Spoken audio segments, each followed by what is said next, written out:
Здравствуйте. Hello and welcome to Russian language class. Before moving on to the topics that we are going to learn today, let's have a quick recap of the topics that we have learned in the previous lesson. If you remember that we have done past tense of verbs in the previous lesson. How do we make past tense form of the verbs? And I had told you that what we do is we remove the ending of the verb from the infinitive, which is te and soft sign, and add la, la, lo and li. So, when we add la, it becomes masculine, la for feminine, lo for neuter and li for plural. For example, how will you make past tense forms from the verb igrat? Igrat is to play. This is the infinitive form.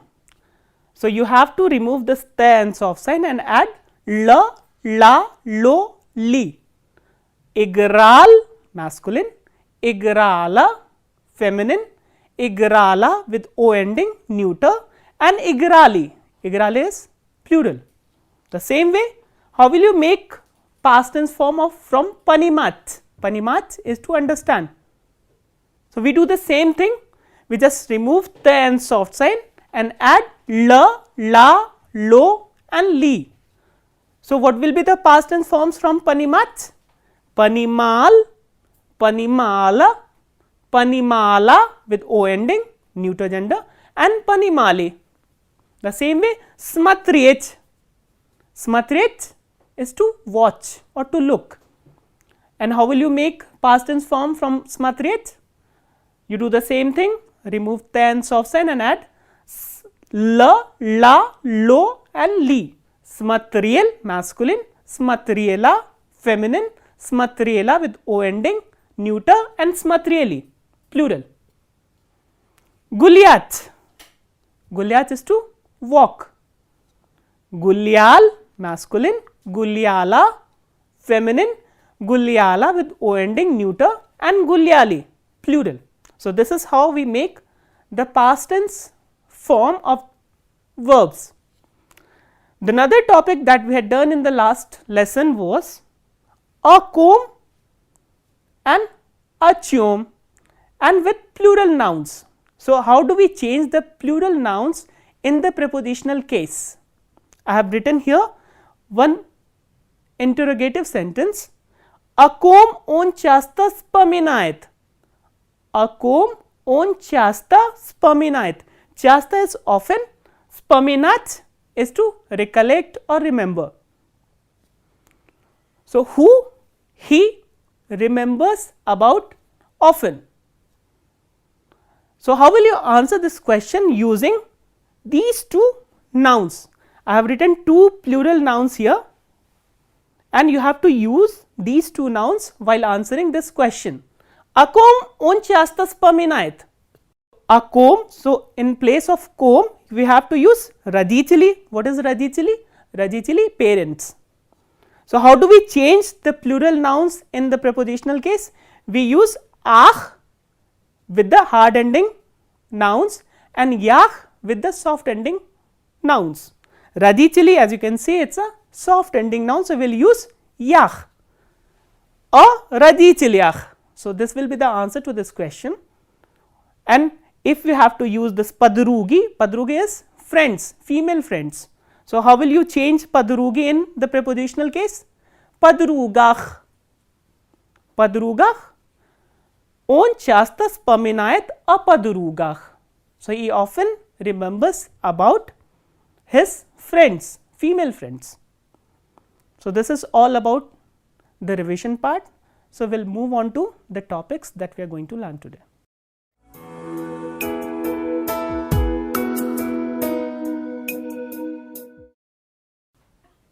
The topic which we are going to start today is the continuation of the same previous topic, prepositional case.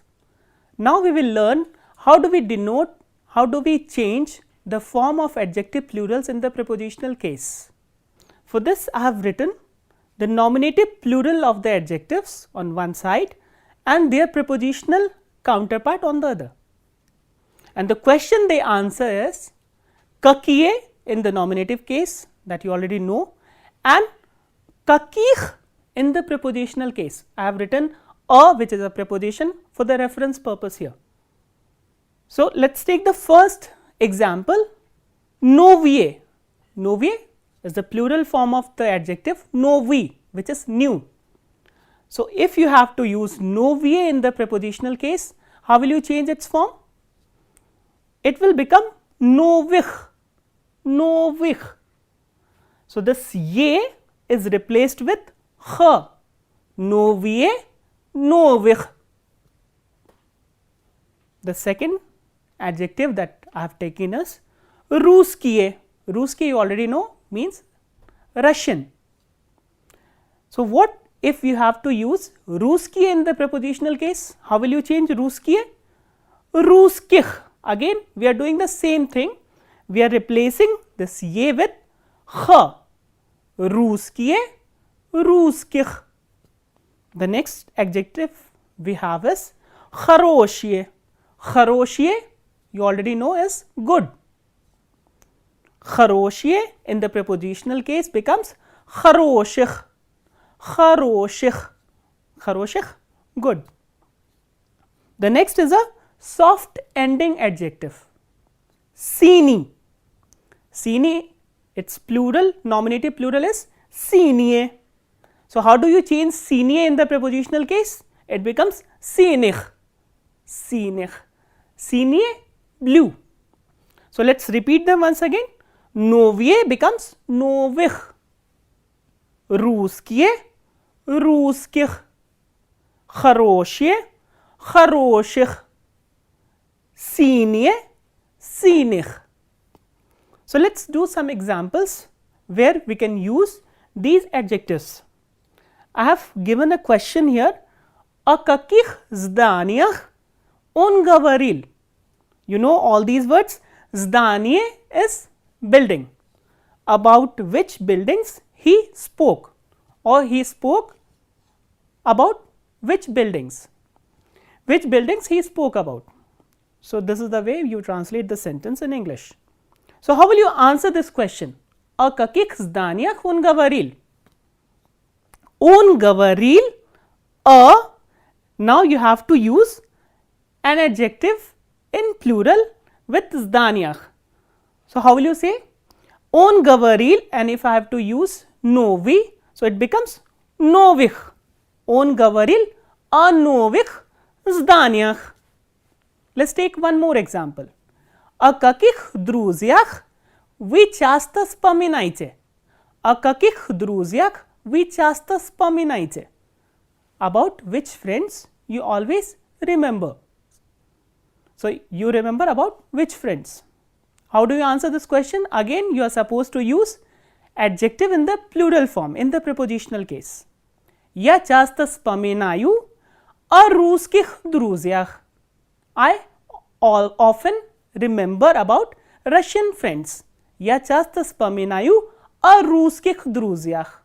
So, this is how we use the plural of an adjective in the prepositional case.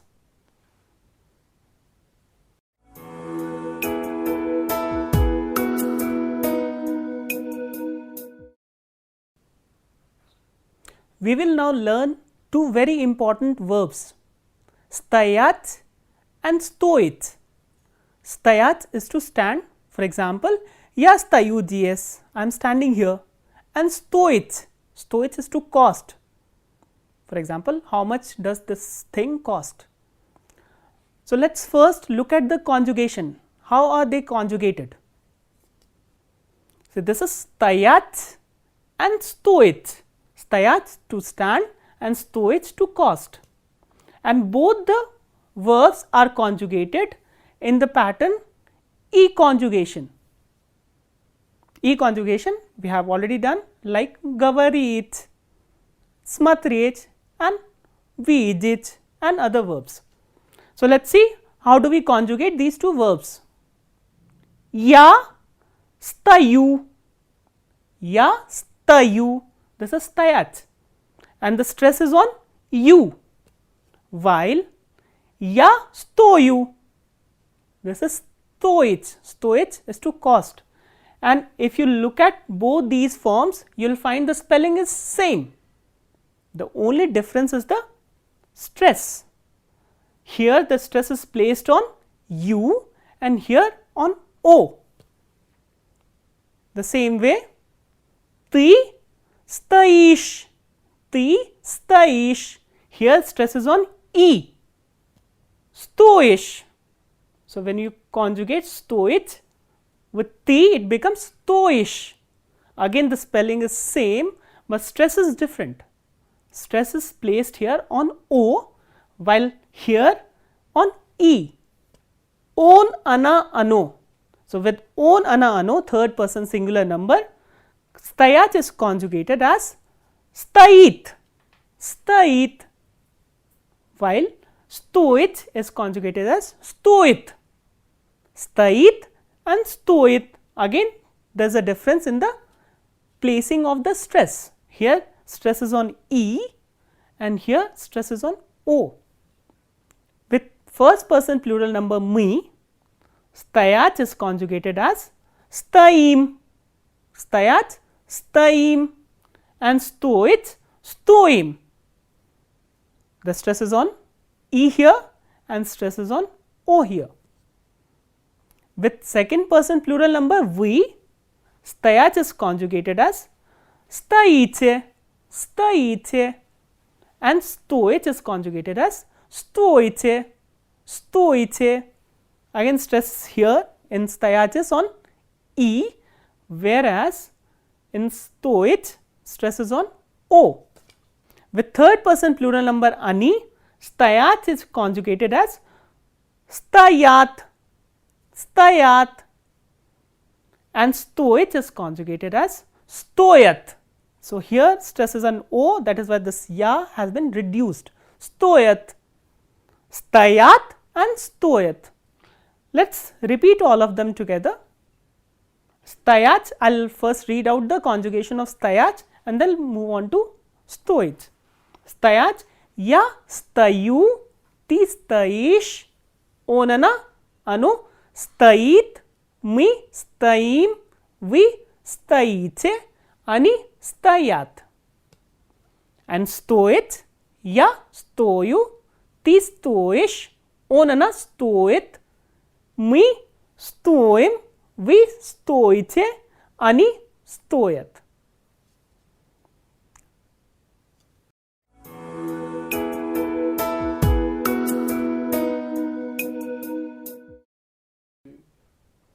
We have discussed the verb stoich, which means to cost.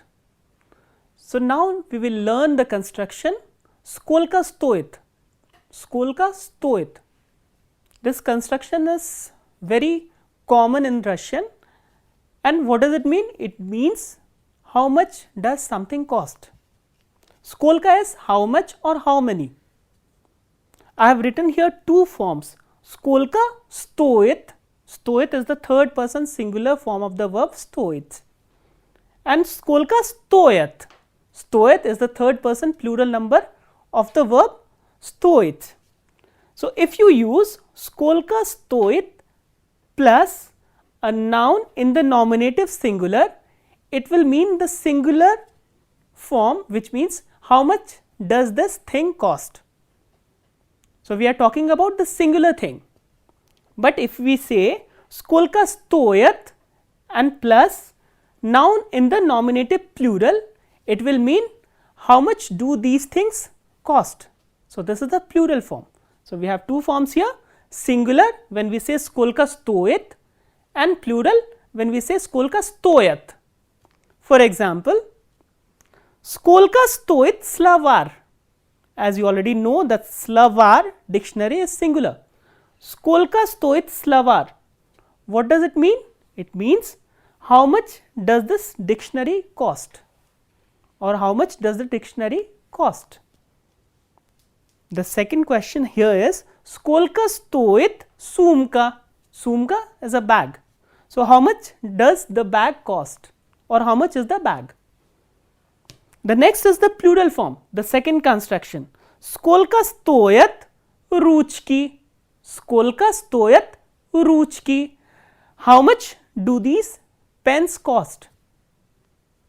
So, this is the plural form and these two are singular, skolka stoit and skolka stoyat.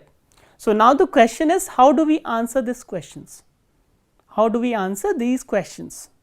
So, to answer these questions, we would require either rupees or dollar or ruble. So, we will limit ourselves to these three currencies. So, we will find out how do we use these three currencies while answering these three questions.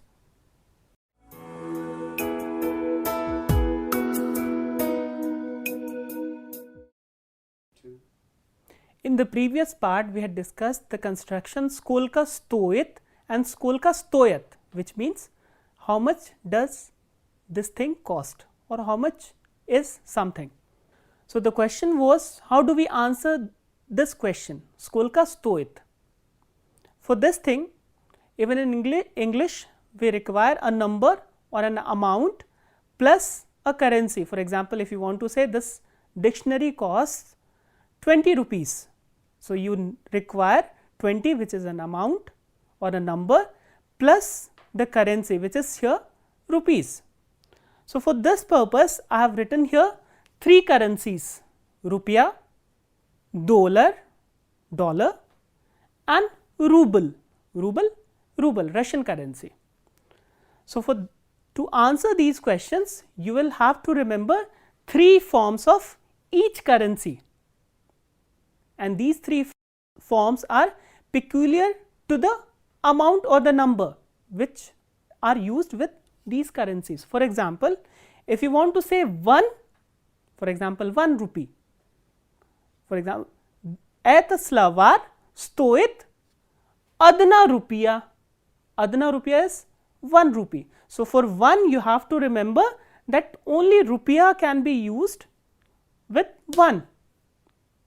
Adna rupiah, ajin dollar, $1, ajin dollar, ajin ruble, 1 ruble. So, with 1 we are supposed to use these three forms of these three currencies: rupiah, dollar and ruble. But if you have to use the amount which ends in either 2, 3 or 4, then you have to use, instead of rupiah, dve rupee. Dve rupee is 2 rupees. Dve rupee. Dva dollara, $2. Dva dollara. Dva rublya. Dva rublya, 2 rubles. So, with 2, 3, 4 or the amount which ends in 2, 3, 4, we are supposed to use these three forms. For rupiah we have rupee, for dollar we have dollara, and for ruble we have rublya. If the amount ends in either 5 up to 20 or 0, for example 25, 26, 5, 6, 15, 16 or 100, then we are supposed to use these three forms of the currencies. For rupiah we have rupee with ikrat ka ending, rupee, and then for dollar we have dolaraf, rupee, dolaraf, and for ruble we have rublye. So, these are the three forms you need to memorize to answer the questions skolka stoit or skolka stoyat. So, let us repeat them once again. For rupiah we have three forms. The first one is used with 1, which is rupiah.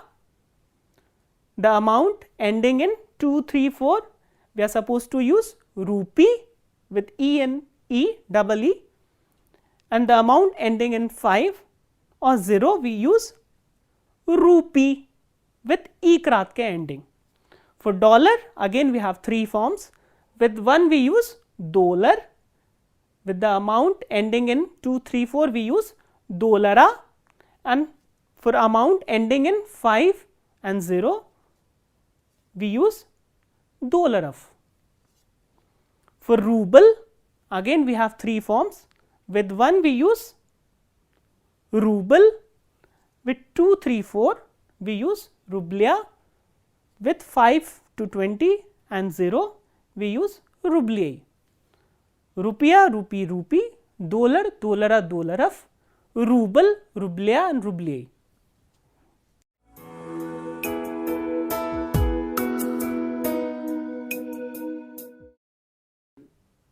Let us do some examples from the currencies ruble, rupiah and dollar to get a better understanding of the changes. I have written here the question, Skolka stoit slavar, how much is the dictionary? So, how do you answer?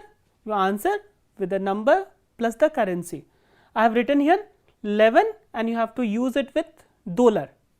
So, I have already told you with 5 up to 20 we use the third form which was dollaraf, aji natsach dollaraf, slavar stoit aji natsach dollaraf. And the same thing 45 if you have to use with ruble, how will you say? Sorak pyach rublei, slavar stoit sorak pyach rublei. The dictionary costs 45 rubles. The second question, here I have used the plural form, Skolka stoyat ruchki, Skolka stoyat ruchki. So, how much do these pens cost or how much are the pens? And you have to use 46 with rupiah, 60 with ruble and 92 with dollar. And I have told you if the amount ends with 5, 6 up to 20 or 0 we use rupee with ikrat ke ending. So, here sorak which is 40, shest 6 rupee, sorak shest rupee. What was 60? How do we say 60 in Russian? Shizdisyat, shizdisyat rublei, shizdisyat rublei. 92. So, if the amount ends in 2, 3, 4 we use the second form. So, what is the second form of dollar?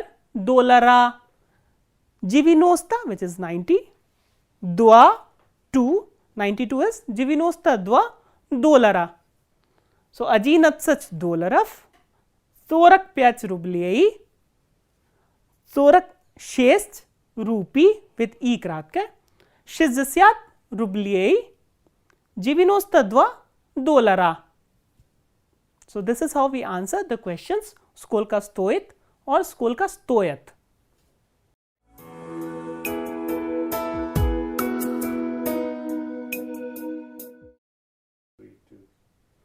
Now, we will learn the words toshe and takshe.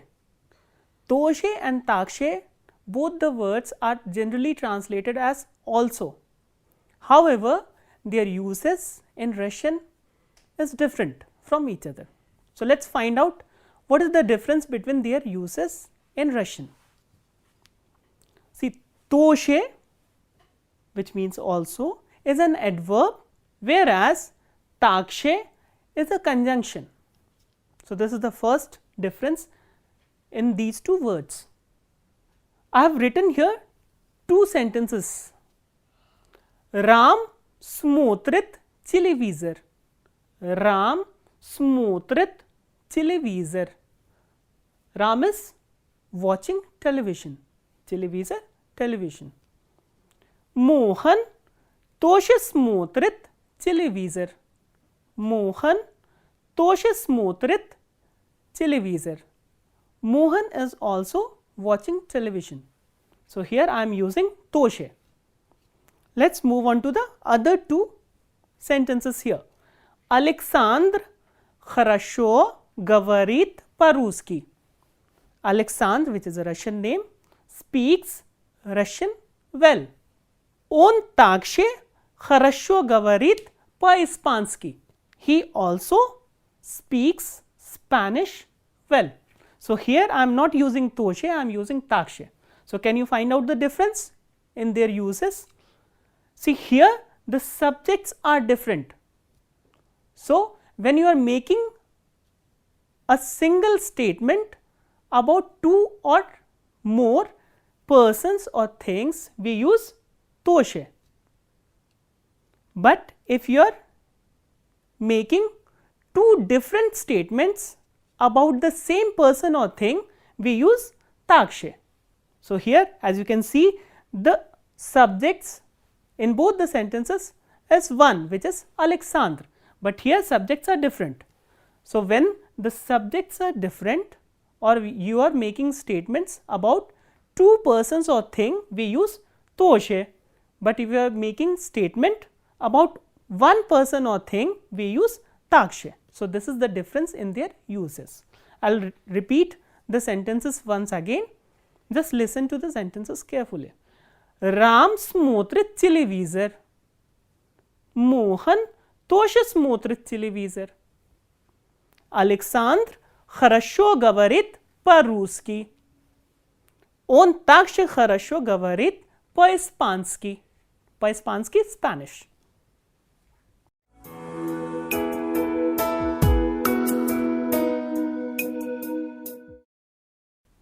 So, now I will read out the text. Please listen to the text carefully and repeat after me. The text is called Что мы любим есть и пить. What do we love to have or to eat or drink? Что мы любим есть и пить. Меня зовут Игорь. My name is Igor. Я студент в Московском университете. I am a student in the Moscow University. Это мои друзья Иван, Сергей и Анна. Это мои друзья, these are my friends, Иван, Сергей and Anna. Мы живем в общежитии. We stay in the hostel. Утром мы завтракаем в столовой. In the morning we have our breakfast in the mess. На завтраке мы любим есть.